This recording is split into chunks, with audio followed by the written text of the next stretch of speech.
Greetings, fellow Rotarians and guests. My name is Joe Young, and it's my honor to serve as the 2020-2021 President of the Rotary Club of Columbus.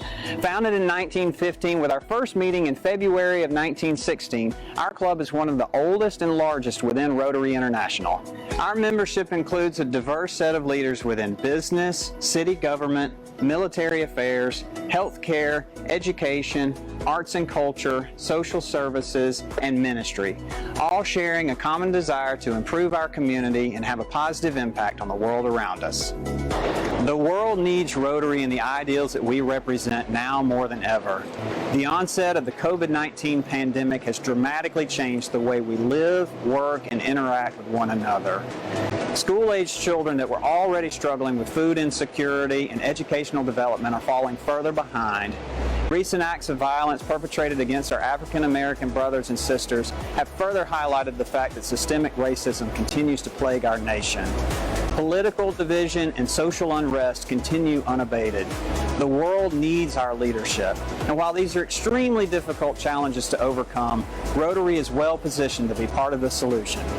I long for the day when it will be safe for us to meet and fellowship again in person. Until then, please keep wearing your mask, please keep loving each other, and please keep serving others above yourselves.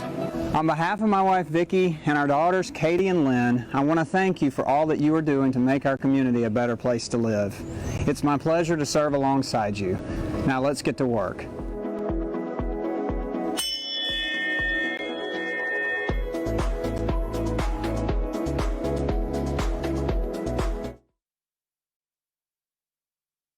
Good afternoon and welcome to the July 22nd meeting of the Rotary Club of Columbus. Whether you are joining us as a member or as a guest, we're glad that you're here. We appreciate you keeping Rotary on your calendar. I hope that this provides some sense of normalcy in these uncertain times, having this routine where we can join together in a virtual fellowship each week. Our pledge today is brought to us by Kyle, Ryan, and Sophia Shroff. These are children of Rotarian Kaizad Shroff.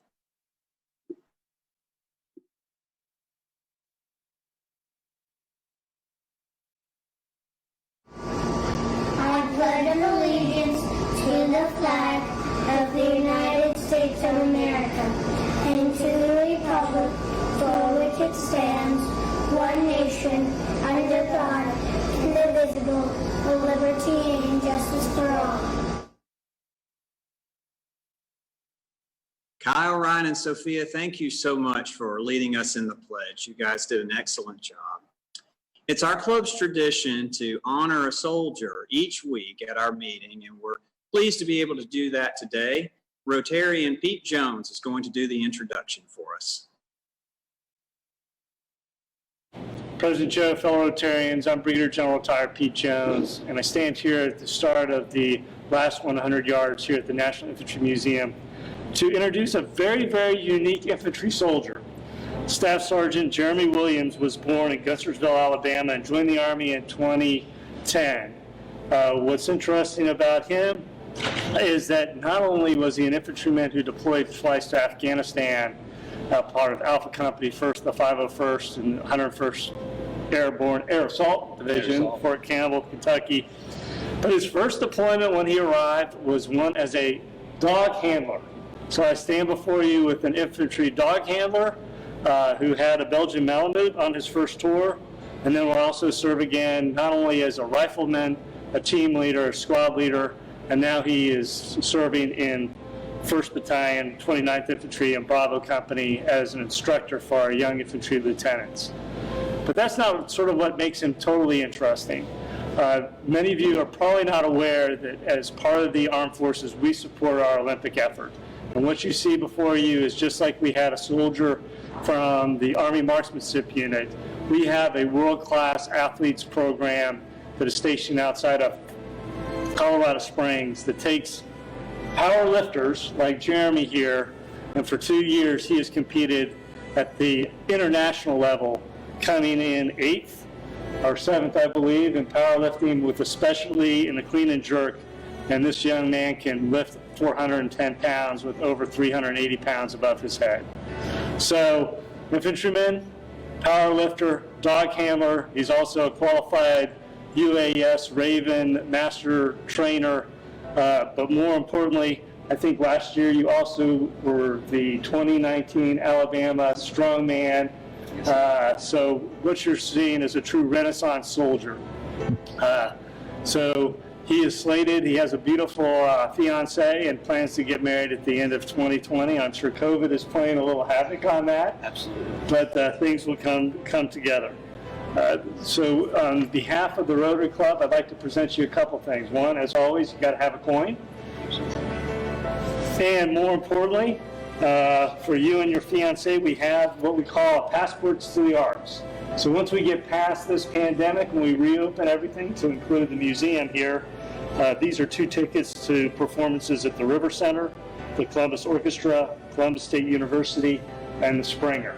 So once we get our art systems up and going, you've got date night here for a while to come. Absolutely. So when we reopen, you'll be getting another invite to come join us for lunch, and hopefully you can meet the rest of the Rotary Club. But on behalf of all of them, I'd like to say thank you for your service, and we look forward to you having many years of service more to the Army, and hopefully that you have a great life ahead with your young fiance. Thanks, sir. You're welcome. The floor is yours if you'd like to say anything to the Rotary. Well, thank you. Obviously, thank you for this and for the coin, sir. That means more than anything. I remember coming here as a young private and just being blown away by this magnificent facility. So, and unless I hasn't aged a day, and it looks the same, it's amazing as always. Thank you, President. Appreciate the Rotary support. Staff Sergeant Williams, on behalf of our almost 300 members, we want to thank you again for your service and sacrifice for our country. We encourage you to come join us. When we start meeting again in person, we'd love to host you for lunch and get to know you better at that time. This week, our state and our nation mourn the passing of Congressman John Lewis. He was a dedicated public servant for many decades, spent his whole life championing the causes of social justice, and is a service record that all of us would be proud to emulate. In addition to the passing of Congressman Lewis, we also mourn the passing of 2 other civil rights icons, C.T. Vivian and Bishop L.D. Skinner. It's my pleasure now to call on Rotarian Adrian Chester to share a tribute for these individuals. Greetings, President Joe and fellow Rotarians. I am Adrian Chester, and I count it a privilege and a blessing to have been asked to give this tribute to 3 men who leave a lasting legacy of social justice and advocacy for those who had no voice and those who are the underserved in our community and our world. There is a hymn that is prevalent in the African American church that goes something like this. May the work I've done speak for me. May the life that I live speak for me. May the service that I give speak for me. When I'm resting in my grave and there is nothing to be said, may the work I've done speak for me. The work that I've done, it seems so small. Sometimes it seems like nothing at all. It seems like I've done nothing at all. But when I stand before my God, I want to hear him say, well done. May the work that I've done speak for me. In the persons of Reverend Brother John Lewis, Reverend Brother C.T. Vivian, and also Bishop L.D. Skinner, who served here locally in Columbus, Georgia, have left a lasting impression and have planted seeds of social justice, advocacy, and service to their respective communities that will most definitely speak for them, as they will no longer be heard or seen on this side, but their imprint will last in our community and our world forever. I counted it even more of a privilege to share in the legacy of C.T. Vivian and John Lewis, as the 3 of us attended the same alma mater, the American Baptist College in Nashville, Tennessee. and to later come into contact in ministry with the leadership of L.D. Skinner, who served the Bread of Life Church here in Columbus.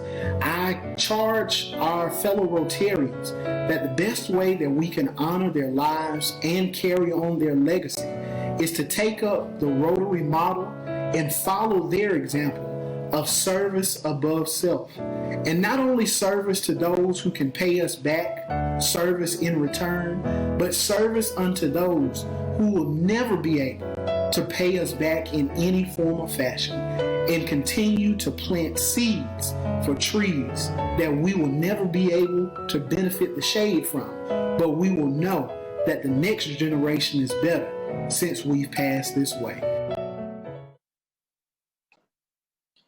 Adrian, thank you so much for that very moving tribute, and thank you for the challenge to all of us to carry on their legacies of social justice. Wanted to share some announcements with you guys this week. We have met as a board, the board met yesterday to discuss appropriate time frame and benchmarks to monitor for when to come back to in-person meetings. The survey results reflected a very conservative shift in sentiment, moving more toward a desire to wait a little while longer. I recognize that we have many members that are anxious to get back to in-person meetings, and I share those sentiments. I long for the day when we can come back and meet together in person. But we are closely monitoring local hospitalization rates, and we see those numbers continuing to climb. And we feel the best thing that we can do as service to our community is to continue to wear our masks, continue to do whatever we can to alleviate the strain on our healthcare resources. We do have some other fun activities planned other than just in-person lunch meetings, and we'll follow up with more information on those in the days and weeks ahead. So hang in there with us. Please continue to reach out to each other. It's so important during this time of physical separation that we continue to check in with each other, because I know that we have members that are feeling lonely and isolated, and other folks in the community are feeling that way as well. So please continue to encourage one another, continue to build each other up in love, and we'll get back to meeting in person soon. So thank you for that. Our program today is going to be introduced by Rotarian Melanie Grace. Melanie, I will now call on you to introduce our program. Hello, everyone. It is my distinct pleasure to introduce today's program presented by Peter Bowden. He has actually served in the tourism industry for more than 2 decades and has served as president and CEO of Visit Columbus GA, or the Convention and Visitors Bureau, since May of 2003, and serves with a staff of 8 associates. The budget of $1.8 million for Visit Columbus is responsible for marketing the city as a convention and leisure destination. And during Peter's tenure here, Columbus has set new tourism records consistently over the past 15 years, with a record-breaking 2.3 million total visitors during 2019, and those guys spent $364 million in the city of Columbus. Over the period of 2003 to present, tourism spending has actually generated over $5.7 billion for the city of Columbus. Peter has also led the way in 2 citywide branding campaigns, one being the Visit Columbus GA logo, formerly known as the Convention and Visitors Bureau, and most recently, the Columbus 2025 initiative. If you haven't been downtown, we have a completely state-of-the-art renovated visitor center that will reopen, we hope, soon. We'd love for you to come by and visit us. It is an anchor destination in the Uptown area that provides our visitors with tremendous assets and direction as to what they want to see and do while they're here. And in addition to all these things, Peter has also put together the team for the Columbus Film Commission, which is now positioned as the #3 film hub in Georgia. He served on numerous boards over the years, to include the Columbus Cultural Arts Alliance. He served as president previously for the Presidential Pathways Travel Association, the Georgia Association of Convention and Visitors Bureaus, and served on advisory boards for Southeast Tourism Society, Georgia Department of Economic Development, and many others. He also recently received one of the accolades of the state of Georgia, the Tom Gilmore Lifetime Achievement Award for Tourism, amongst many of the others he's received over the years. And as far as an organization, Visit Columbus GA was the first in the state of Georgia to be accredited by both the Destinations International and the Georgia Association of Convention and Visitors Bureaus, and we continue to maintain those accreditations that have to be revised about every 2 years. The Bureau also received the Excellence in Tourism Award in 2008 through the Georgia Association of Convention and Visitors Bureaus. And on a personal note, Peter has attained credentials in Destination International's Certified Destination Marketing Executive, also the Leadership Excellence Certification through the Georgia Association of Convention and Visitors Bureaus, and also a Tourism Marketing Professional through Southeast Tourism Society. And without further ado, I give you Peter Bowden. Thanks, Melanie. Thanks for that introduction. As President Joe said in his opening remarks in his video, is that COVID-19 has changed everything. And if we look at the national level, the travel industry is certainly no stranger to that impact. Again, looking at travel industry losses due to COVID-19 alone, those losses alone are enough to push the U.S. economy into a recession. We're talking $910 billion in total losses from the economy, 5.9 million lost jobs because of the pandemic. In Georgia, the travel industry represents $31.1 billion in spending, $6.4 billion in tax receipts, and over 250,000 jobs throughout the state. Melanie touched on this just a moment ago, and on a local level, visitor spending last year generated $364 million, supported just a little over 4,600 jobs, with $123 million in wages connected to those jobs. Another way to look at it is because of visitor spending, Columbus households realized $577 in local savings. So to boil it all down, tourism is economic development. As I said just a moment ago, and as we have all read the headlines, COVID has changed everything we do. And today I want to share with you what Visit Columbus is doing, the team at Visit Columbus is doing to help to restart the hospitality and the travel industry for Columbus. And we're calling it the Tourism Recovery Plan, or TRP. It consists of 2 phases, and there are multiple levels within those phases. The first is focused on leisure drive market. This is the first market segment that is rebounding. These statistics that I'm talking about are all based off of research. As people look for safe destinations to travel to, Columbus is one of those places.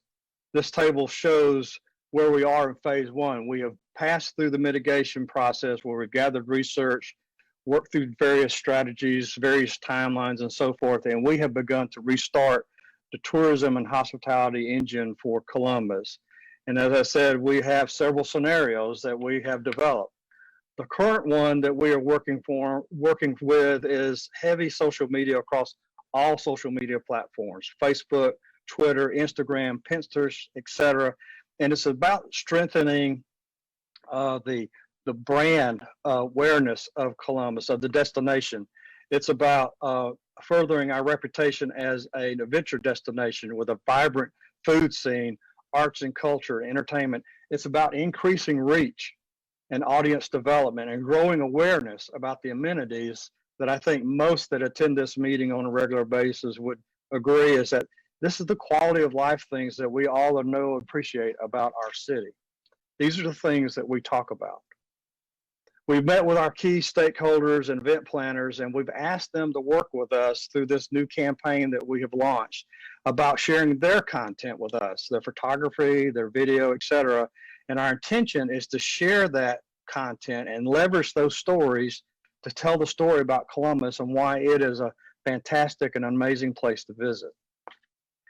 Creating this cooperative can create an audience reach of just 60,000 and turn it into a reach of over 200,000. And we have seen this since we've launched this earlier this spring. We have seen this begun to happen already. An example here is Best in the Southeast, where we reached over 200,000 people in that telling the story of Columbus and why we are a great destination to visit. Now, phase 2 of our TRP focuses on meetings and conventions.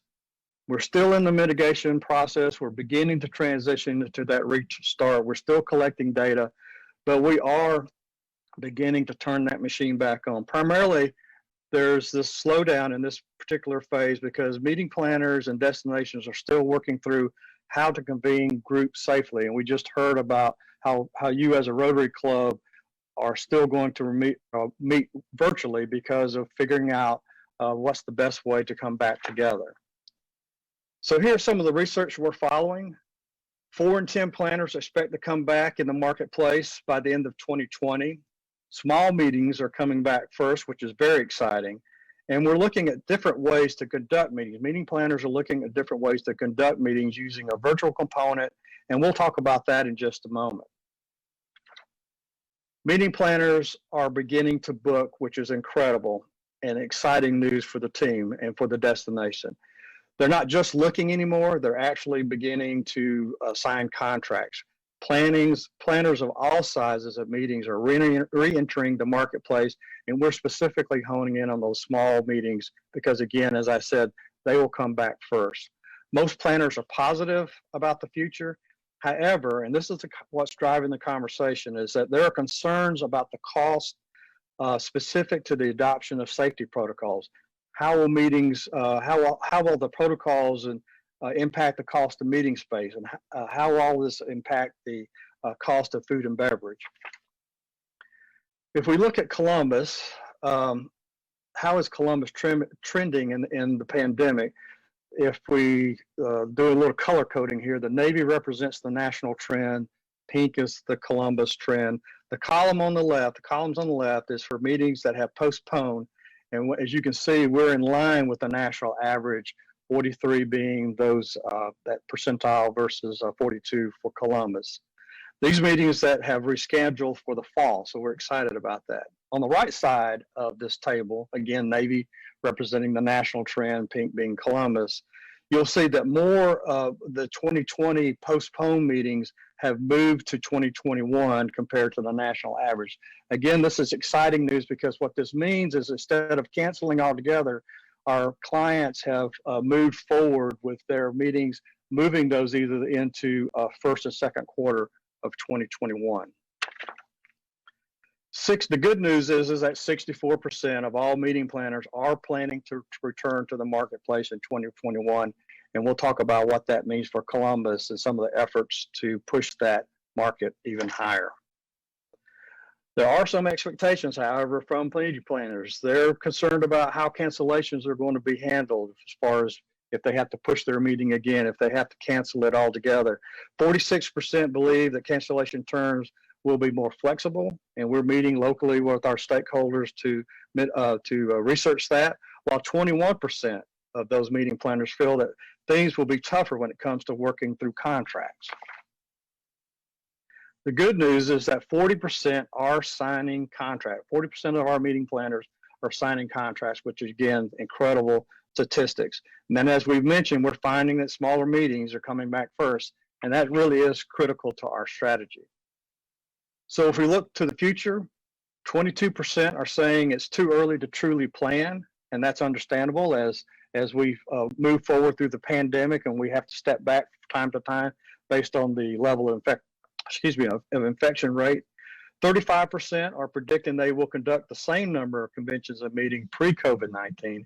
And this is really incredible fact, is that 7% expect to hold more meetings moving into the future. Let's talk about hybrid meetings. I mentioned just this a moment ago about this is the new emerging trend that is happening across the country, and something that we are looking for in a very serious manner. Hybrid meetings takes the traditional meeting experience and combines it with a virtual experience, but it actually puts that virtual experience, if you will, on steroids, meaning that those people that decide that they're not comfortable coming into a traditional meeting or convention, they're able to experience the convention on a different level, meaning they can go to the trade floor, show floor to talk to vendors, they can attend workshops, they can meet one-on-one with their peers, they can do all sorts of things that they virtually, no pun intended, virtually could not do unless they were in person. So this is something that we are working through. We're researching this new meeting concept to see how we can assist as a team with our planners, meeting planners, to adopt this experience and the technology necessary to make that experience a positive thing for those meetings and conventions. COVID was all concerned about safety, and I'll talk a lot about that in the next few slides here. Meetings and conventions, meeting planners and attendees are no different. Questions venue managers must address are assurances that our venues are clean and safe. And this goes through the entire hospitality industry. These are hotels, these are restaurants, all those experiences, but specifically our buildings. When we tell that story to those meeting planners is how are we preparing for their return, and what procedures that have been put in place to assure that everything is safe for their attendees, and how those protocols are going to be communicated. Food and beverage safety is also a major concern. For example, going forward for the foreseeable future, there will be no preset items or for plated meals. And then how will buffet lines work? These are the types of things that most assuredly are going to increase the cost of food services because of the added labor or prep fees or prep work, if you will. And of course, those rules are changing as we learn how to be better at providing a safe and positive experience for both the planner and those attendees. And to make things even more complex, and I'm sure we've seen that through our headlines and through the stories that we track, every state, every city, every building has its own processes to provide a safe environment for their attendees. And so planners are asking for help to try to figure that out. And that's one of the many roles that the team at Visit Columbus GA has taken on to learn and to communicate and provide basically a one-stop shop experience for meeting planners to help direct them to the best source for their event. In order to do this, we've met and continue to meet with our stakeholders. And when I say that, I'm talking about our building managers and those large spaces where meetings and conventions typically take place, as well as some of our hotel partners who have significant meeting space inside their facilities. We're researching and collecting data of those key meeting planners are looking for and how to help them, what their needs might be. They're looking for safety procedures and guidelines and seating capacities, pricing, etc. And this, I wanted to share this picture with you. This is a convention that just took place in Savannah, Georgia. This is a 300-person convention. In order to practice social distancing in that facility, they needed 12,500 square feet in order to make that work. And on the top picture, you see where they're sitting in classroom style, one person at a 6-foot table. There's 6 feet between each table, etc. And then at the bottom photograph there, you see they're set up in classroom style. Again, the seating is set up 6 feet to provide a social distance that is safe for those attendees. So again, these are some of the things that we're having to deal with, that meetings will be different for the foreseeable future. Client engagement. This is what our team has really been focused on in the last few months since we have begun working and mitigating and solving these problems. We are working with our current clients with soft touch points, if you will. No real hard selling going on, but just simply checking in with them and being a listening ear, if you will, to let them know that we're thinking about them and we're there when they're ready. We're ready to help them begin that process again of looking at Columbus as a destination. We're also working with groups that have been impacted by COVID-19, who've either canceled or postponed their event, and we're helping them to rebook or to figure out how they can reschedule that meeting. We're also focusing on past clients. These are groups that haven't met in Columbus for one reason or another, And from that, we're developing our prospect list, adding new accounts, because as we've said and as we've experienced over the last several months, things are just changing and evolving constantly. We're looking at new accounts like outdoor and healthcare, financial, corporate, etc. And then we have a campaign that we've had on the books for many, many years, but it's probably more important now than ever, is that Bring Your Meeting Home campaign, with its focus on working with local organizations. Because let's face it, we all belong to some club, some association, some group that represents either our industry or our interests. And so this Bring Your Meeting Home campaign, our organizations that we work most closely with are Columbus State University, civics clubs, government, etc. And the reason why this is important, because this is the low-hanging fruit, because these will represent quick wins for us because those relationships are already in place.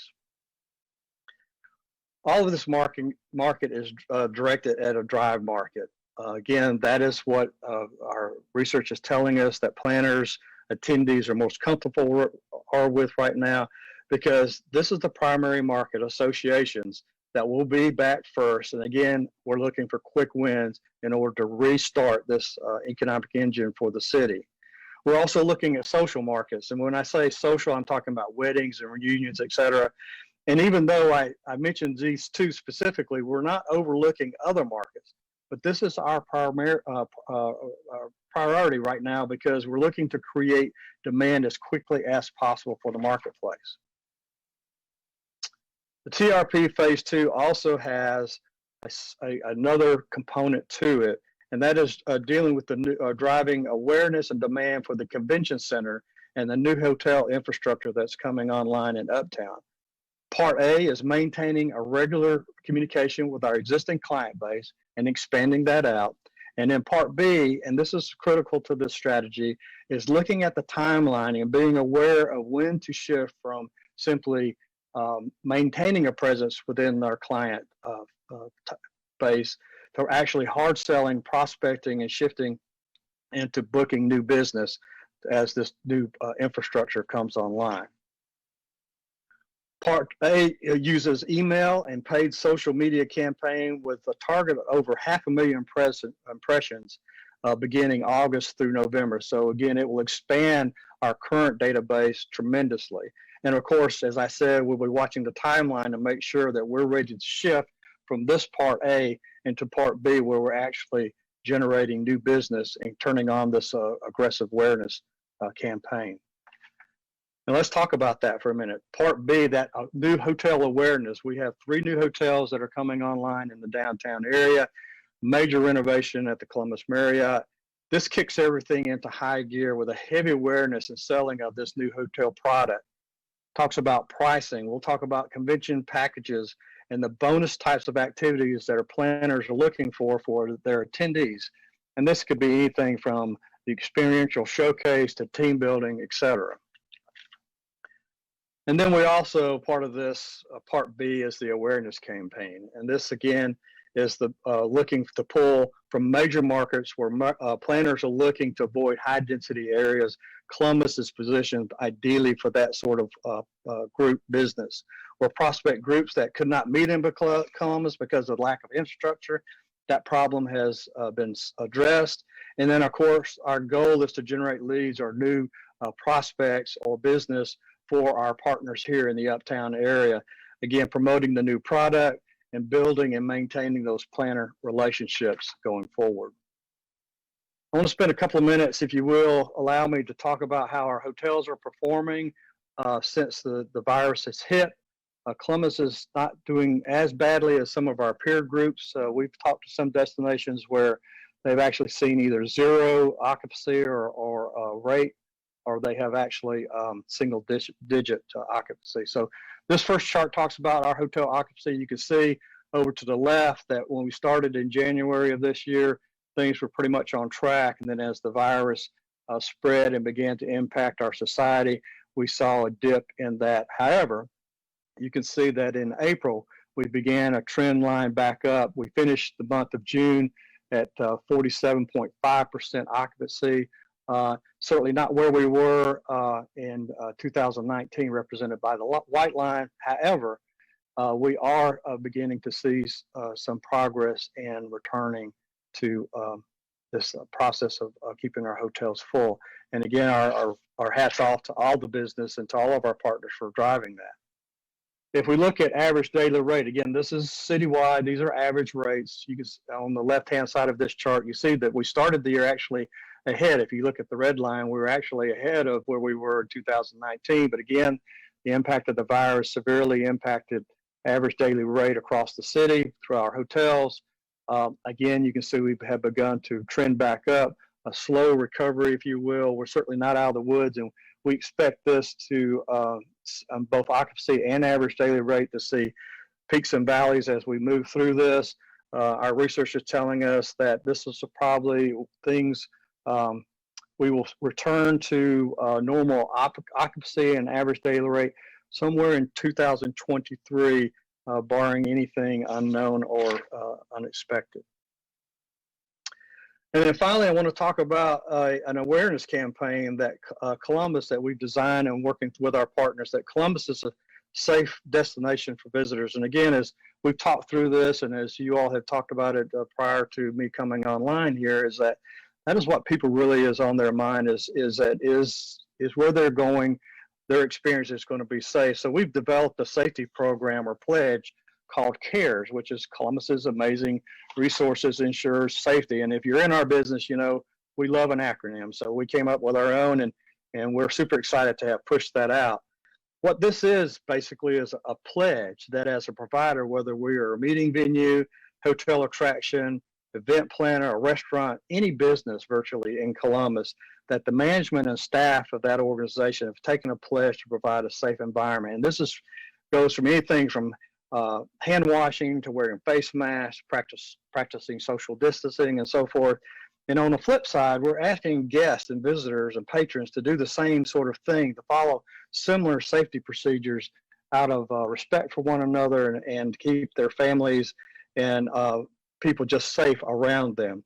We've developed an entire toolkit that have been provided not only to our stakeholders, but also to the hospitality industry as a whole. And this is available online through our website at visitcolumbusga.com. So that's our story, developing of the tourism recovery program for both leisure and meetings and conventions, driving demand for that new hotel product in Uptown. And then, of course, as I just wrapped up, providing a branded safety guidelines to mitigate concerns about COVID-19 and why Columbus is a great destination to either visit or to hold a meeting. And with that, I'll call that a wrap. And if there's time for questions, I'll do my best.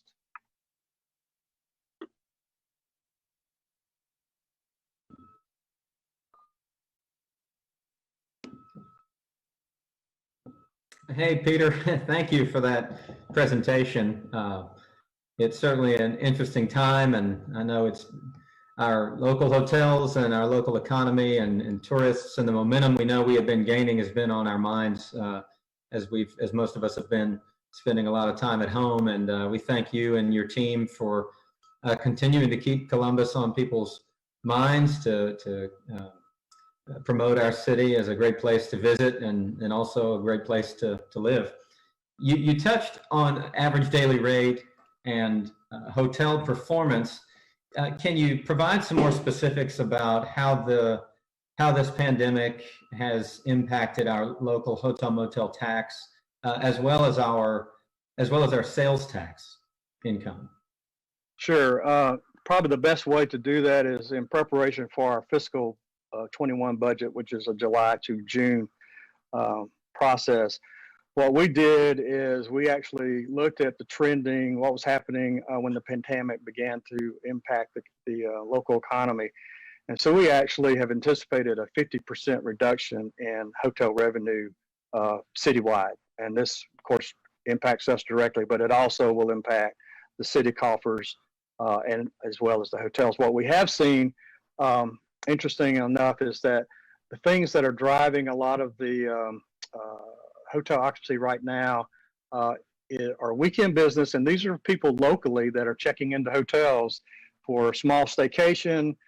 Some speculation is actually that that people have points and they don't want to lose those points, so they're leveraging them for hotel stays so that they can stay and get their family out of the house and really have a good time. But moving forward, as I said just a bit ago, is that we're looking, 2023 is probably where we will be before we see things really settle down as far as the economy goes.